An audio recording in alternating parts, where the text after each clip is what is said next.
Welcome back, everybody, to Volume 3 of The Phantom Files. As always, my name is Taylor Ruddle, and I am your Creepy Chronicle Curator. It's been a very long time since I released the last episode of The Phantom Files, so I thought it might be fun to spring a new one on you all for this Monday's release. As always, I've got a fantastic handful of creepy stories to play for you this episode, and in this episode, we're taking a slight deviation from the usual ghost stories, and we have a couple of UFO stories. I've never experienced a UFO encounter myself, but I always used to enjoy reading about them when I was a small child. I had some kind of book on alien encounters that definitely kept me up a lot in fear after reading that as a child. So anyway, that's enough out of me. Let's get on to the stories. The first story tonight has been submitted by Ryan and Scott of the Beyond the Shadows podcast. I'm horrifically late at finally playing this episode, but these two guys have an awesome podcast all about the paranormal, unexplained conspiracy theories, all that kind of fun stuff, and they've been insanely supportive of me and my podcasting. They've shared my stuff, so I definitely would love it if you could go and check out their work too. But anyway, roll the tape and we'll see the story. Hi, this is Ryan from the Beyond the Shadows podcast. We're a podcast about paranormal, true crime, ghosts, cryptids, UFOs, and all things dark. Thank you to Taylor for having me on and giving me a forum to tell my story. Me and Scott love your show and look forward to hearing what you do next. Here's my story. When I was around 12 years old, me and my friends traveled everywhere on our bikes, as all kids do at that age, I suppose. We explored every inch of our rural town and all the surrounding communities as well. One day my friend Dan and I were on a quiet country dirt road at one of our favorite fishing spots along a lazy creek. It's set back in the woods, and there are very few houses in that area. We'd fish for a while, wander further up the river, fish again, and then so on, until we were several miles upriver in a remote area neither of us had ever been before. We came upon an old abandoned house that looked almost lost in time, for lack of a better way to describe it. It wasn't falling down or anything, but it looked neglected, as though no one had been there for a very long time. There was a very rusty old basketball hoop sagging in the yard. The thing that struck me most strange about it was the fact that there was no discernible driveway, not even one that had been grown over in recent years. The house was very remote, and it very much looked as though there had never been a path, a driveway, or any way of getting in or out. Curiosity got the better of me and Dan, and before long, we just had to explore the house. There was nothing particularly scary inside, just a rustic old house that looked to have been long abandoned. When I got halfway up the stairs, I clearly heard the voice of an old lady say from somewhere upstairs, "Hello?" Dan and I just froze and stared at one another. I didn't say a word. After a minute or so, the same voice came again from somewhere upstairs. "Who's there?" Dan and I took off and ran like hell, back out of the house and down the riverbank. I looked back over my shoulder at the upstairs window and distinctly saw an elderly woman looking down at us from above. We made it back to our bikes in no time flat. Later on that night, I lay in bed replaying the incident in my head and had an uneasy feeling about the whole thing. The house was in the middle of nowhere, sure, and it surely looked abandoned, but it wasn't. We'd gone into the house and probably scared the hell out of the old lady who was inside. She wasn't a ghost, but a frightened woman, and I didn't feel right about it at all. I called Dan the next morning, and I didn't even have to explain what I was feeling. He felt the same way. And that's one of the great things about good friends. We went back to the river with the intent of knocking on the door and apologizing for intruding, and seeing if she needed assistance of any sort. After all, she was incredibly isolated. We walked up and down the riverbank for hours and could not find the house. There were many turns and forks on the way, but both of us were positive we were in the right area, but it simply wasn't there. In the spot where I'm sure it was, we found an old basement and nothing more. There were signs that there had almost certainly been a fire, but it was clearly years before and not only since yesterday. It's a story that still puzzles me to this day, and I've truthfully rarely told it. I was very worried we had terrified the old woman, but in hindsight, I think it was the other way around. Wow, dude, you never told me this story. What kind of shit is that? You said, "Oh, tell Taylor, don't tell Scott." But save it for a bigger forum, right? man. I'm not going to waste this story on you. Shit, man. Good to be Taylor. No, that story's crazy. Yeah. Well, Scott liked it. Hopefully you guys liked it as well. Thanks again, Taylor. We're going to go find this place, dude. It was an honor to be able to tell the story on your show. Yeah, Taylor, we love what you're doing, man. Your podcast is awesome. Keep up the good work, bud. Thanks, guys. What a fantastic and chilling that story was. I really appreciate you submitting that, Ryan, and it was a pleasure to listen to it and play it on the podcast. I really don't know what to make of that, though. I have heard these kind of things of like ghost or paranormal experiences where you experience something as it was like 20 years ago, and then when you come back, it's at the present day. Really, really creepy stuff, though. I've never experienced anything like that, and I'm kind of glad to be honest. I'd love it if you two did an episode where you went and found that old place, and maybe you have a second experience. I think that'd be great. So once again, thanks for sharing your story, and listeners, definitely go and have a listen to the Beyond the Shadows podcast. It has made it into my regular rotation of podcasts. As always, don't forget, I would love to have your stories to play on the show, so if you have a paranormal experience that you'd like me to play on the show, record a voice note and email it to me at ruddlesphantomfiles@gmail.com, and I will handle the rest. Our second story for tonight was submitted by Lois, and our regular listeners of the show might recognise Lois from our previous episode when she did a podcast about the Grey Man, I think I called it. Lois is a member of the Ghosts and Paranormal group on Facebook, and I believe that's where we got in touch, and so she submitted a second story, which I'm really looking forward to hearing, so let's roll that now. Hi, it's Lois. I'd like to share another story. I'm actually a dairy farmer, but when my husband and I were together, we tend to move to new farms every season because he always had itchy feet. And we moved to Wairinga, not far from Tikawata. This would have been around about probably 2013, 14, maybe earlier. I can't quite remember the year. And we moved into this 3-bedroom home. The road that we lived on was called Reed Road. It was a long gravel road, if I remember correctly. It was probably would have been about 3 k's long, maybe 2.5, 3 k's long. We were the only house on that road too. We were at the very end of the road that was attached to the dairy farm that we worked on.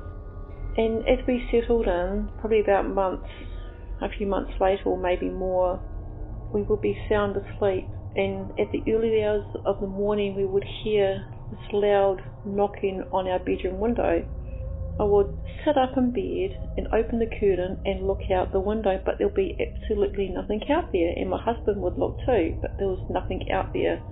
And this wouldn't happen every night though. This happened probably, I don't know, not every night, but probably less than a month it would happen. And every time we always get these knocks on the windows, we would definitely sit up in bed, or either hop out of bed, open the curtain, be absolutely nothing out there. This happened in my daughter's room as well. She would get woken up with these massive knocks on her windows, and she was quite scared, and she would actually jump in our bed. And sometimes, I would go into the bedroom and close our curtains just to get the warmth in, and every time I walked into my bedroom and the curtains were wide open, it was dark outside, I just had this uneasy feeling that I was being watched all the time, every time. And down the hallway, the 3rd bedroom on the right, that room was always cold. Our 2 rooms were quite warm though, but just that particular room was always cold. And I actually used to smoke, and I used to go outside and have a smoke, but this particularly one night I went outside and lit a smoke up and sat down. And there's actually an orchard just across from us, lots of little beautiful fruit trees and stuff like that. And this little apparition appeared in front of me, I had a feeling it was a little girl, probably around the age of maybe 4. And she stood there, I don't know, for about a minute. And then I looked back and I could see her just like disappearing, just flying away sort of thing. And often in that house I would hear a lot of whistling, but those knocks on those windows were absolutely terrifying. I didn't like that one little bit. And one night we were going to Pukekohe to do some food shopping, to do our monthly food shopping, and we're driving past the cow shed that we milked in, and the cows would walk from the race into this big square yard, and at the end of the yard where the cows walked through the gate onto the yard, I saw these tall dark figures, probably 2 or 3 of them. They would have been at least 6-7 feet tall, and their eyes were glowing. And I said, fuck, what the fuck were they? So I actually turned around and had another look, and I could see them running away. And to this day, I never ever will know what they were. I've never ever seen that sort of thing before. So that was quite scary. I don't really tell many people about my stories because, some people may think I'm crazy, but to be honest, I can't help what I see. I've been seeing lots of ghosts since the age of 16, so yeah, that's my other story that I'd like to share with you. Thank you.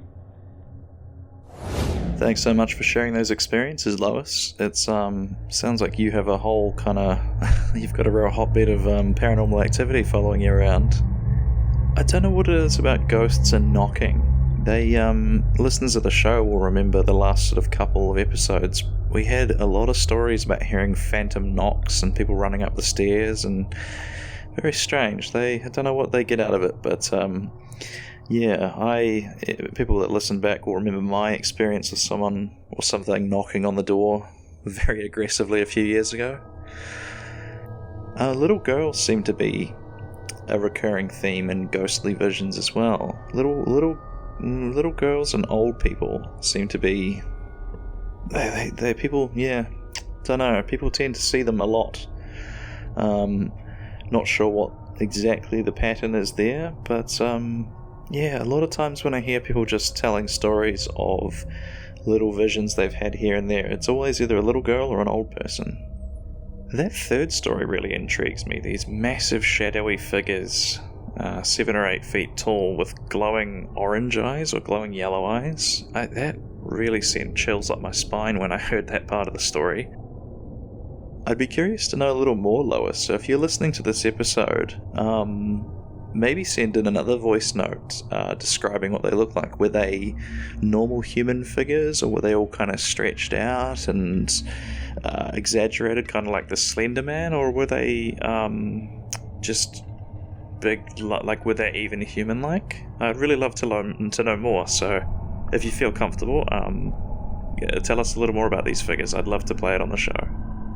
Our next story was submitted through, I believe, one of the Facebook community groups by a person called Tamsin, and they've also had an experience of a little girl in a graveyard, which is pretty quickly becoming a running theme in this podcast. So with that, let's roll the story. So, as a child, I've always had intuition, and after one of my grandparents passed away, we would always visit the graveyard, and it was about the age of 12, 13 years of age, and around the second visit we would turn up to the graveyard, and there was this child that I could see 10, maybe 15 metres away from me, and I couldn't see any parents with them, so I went up to visit and say hello to them, and as I got closer, they disappeared. I turned to my parents and said, "Did you see that child?" And they didn't see anyone at all. And for pretty much every visit after that, even into my adulthood, I have seen this child walking around the graveyard by themselves in the same outfit every time. And we're back. It is nice to have a non-terrifying ghost story every now and then. Although I suppose it is scary in its own way to see things appearing and disappearing and everything. But I would say that particular spirit, or whatever it may be, doesn't seem to mean you any harm. So I suppose leave it be, right? But anyway, thank you for submitting your story, Tamsin. It was a pleasure to play it on the show, and I hope you've gotten some rest. You sounded a little tired at the start of that video, so why not take a day out for yourself and have a chill-out day or a pamper day? I think that would be great. Alright, and the first of our 2 UFO stories for this episode has been submitted by Wayne. A user in one of the community groups recommended that I get in touch with Wayne, as Wayne runs a business called dronefish.co.nz. which you can go and check out on Facebook, as Wayne uploads all of his photos that he's taken of some of these UFOs, so I recommend you go and check that out. Wayne had submitted quite a long story to me, which I've chopped down a little bit, so if you're listening, sorry about that, Wayne.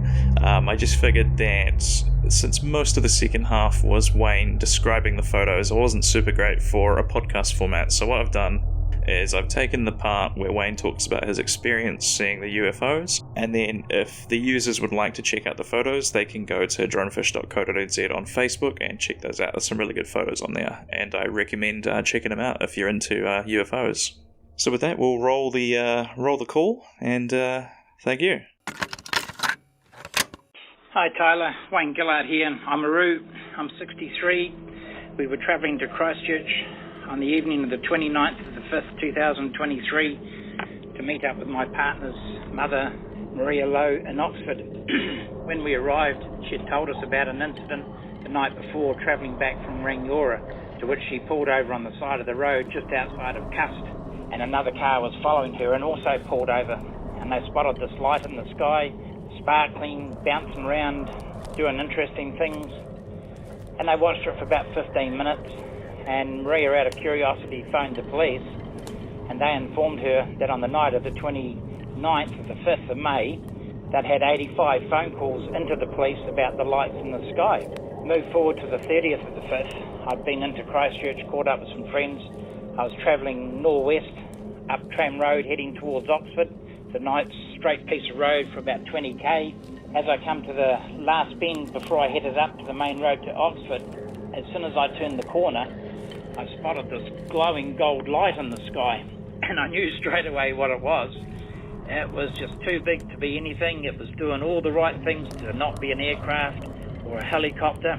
I sped up, travelled about 5k to the end of Tram Road, hung a quick left, and then pulled over on a large grassy area and set my phone, which is an iPhone 13 Pro Max, on top of the door frame, and I started taking photos. I can't explain it. It's nothing from this planet.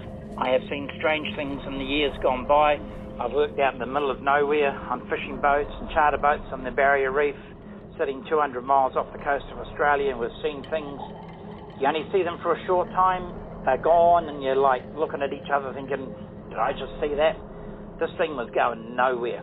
I sat on the spot for probably 20 minutes. I took a couple of photos. I sent them to my partner in Oxford, and they went outside and they could see it from Oxford, and that's a good another 12k further up the road. They were standing in the backyard taking photos and sending them back to me. This thing moved about in just strange ways. It's just so hard to explain. 1 minute it was a white light, looked like a small moon, but when you see the photos, if you go back onto my page on dronefish.co.nz on Facebook, and that's the 1st of June I was published this at, and there's nearly 80 photos on there. The photos start like normal photos from a distance, and yet this thing is way, way bigger than any star. It has a tail on one side. At times it was, if you know the area, you're looking back over Lees Valley and you're heading up towards the Lewis Pass, it was way off in the distance. Then at times it just seemed to like jump forward. It was closer and bigger. I took a series of photos, and if you jump on the photos and then you zoom in on them, you're just going to be amazed. I can't explain it. Some of the photos have a secondary object which is circling it, and that object in one of the photos, it's either moving or it's changing shape. It is just freaky. The object moves behind clouds and just totally illuminates the clouds. And for that to be doing it, the object wasn't that far away from the clouds, I believe.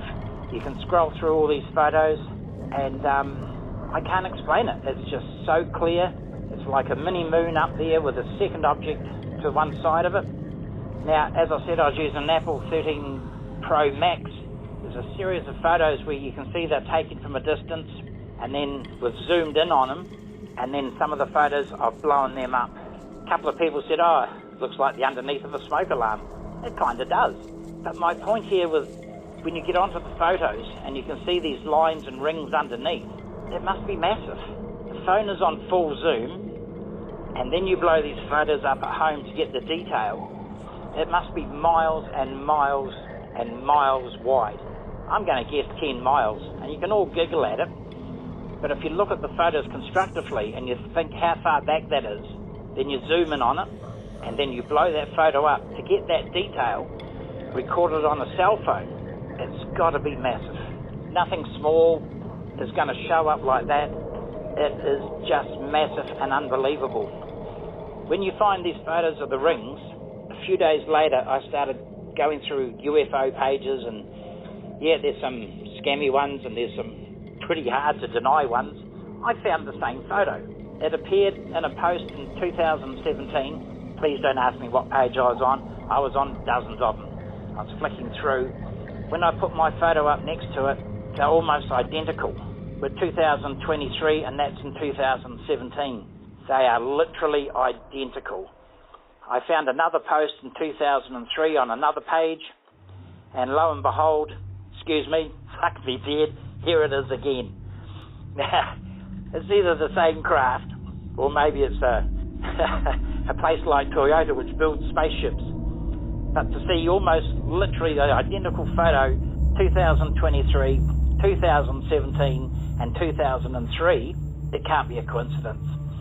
And if you really like something to go into it, on Sky there's a program called Skinwalker Ranch. Now, 2 weeks ago, they had this light, UFO, UAP, whatever you want to call it, fly over, and they were showing it to the other guys on the program, and there was a brief moment he froze it, and damn, that really looks familiar to what we saw on the night. And these are well-known scientists and people that just do this sort of thing for a living. You know, the top officials paid by the US government, and they, as they say, they can't explain it. When you zoom into some of my photos, you can see where we're blowing them up, and some of the colours, the reds, the purples, the yellow, the pink, it's like nothing on this earth.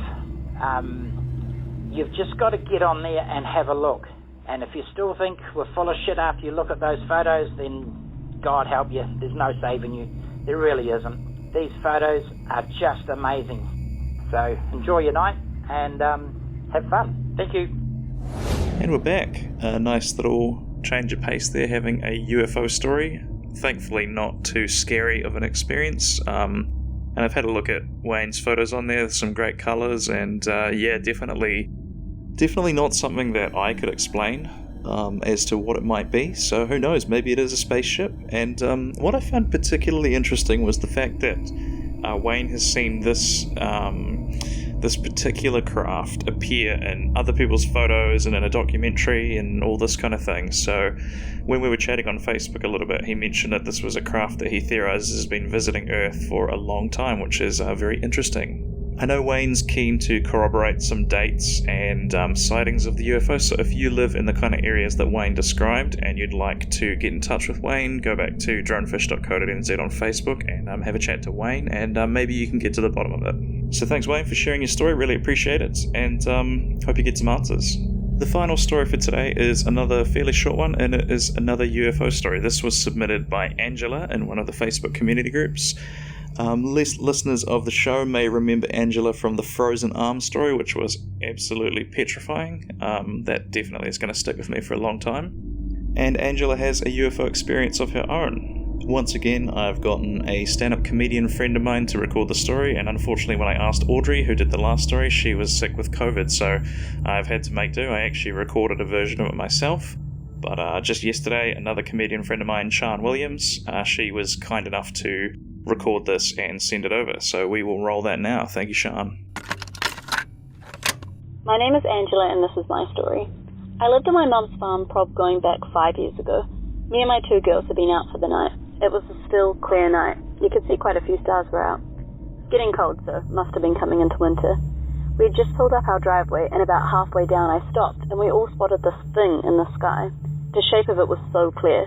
It was round in the middle of it, and at the top and bottom of it kind of went into like a diamond shape, but without the pointy ends. To be honest, exactly like a UFO.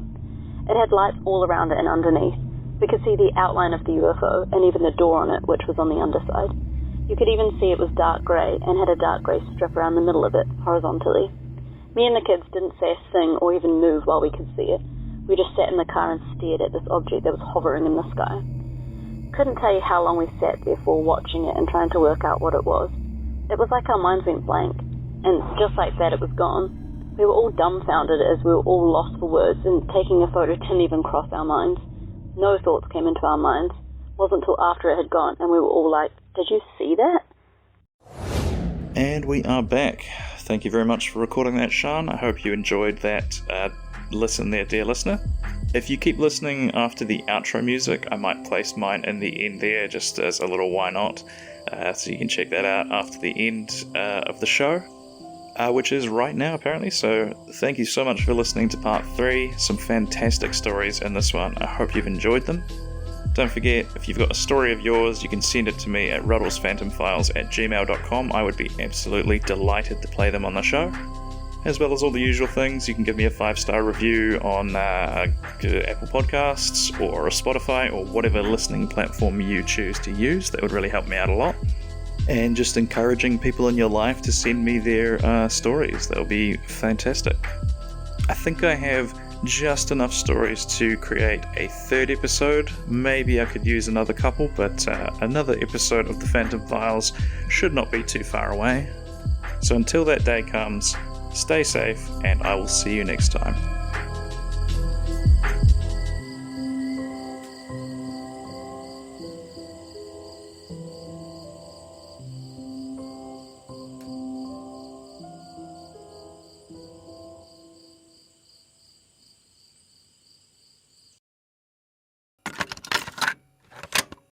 Alright, so in this story, I am going to be playing the role of Angela.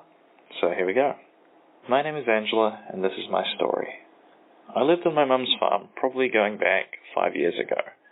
Me and my 2 girls had been out for the night. It was still a clear night.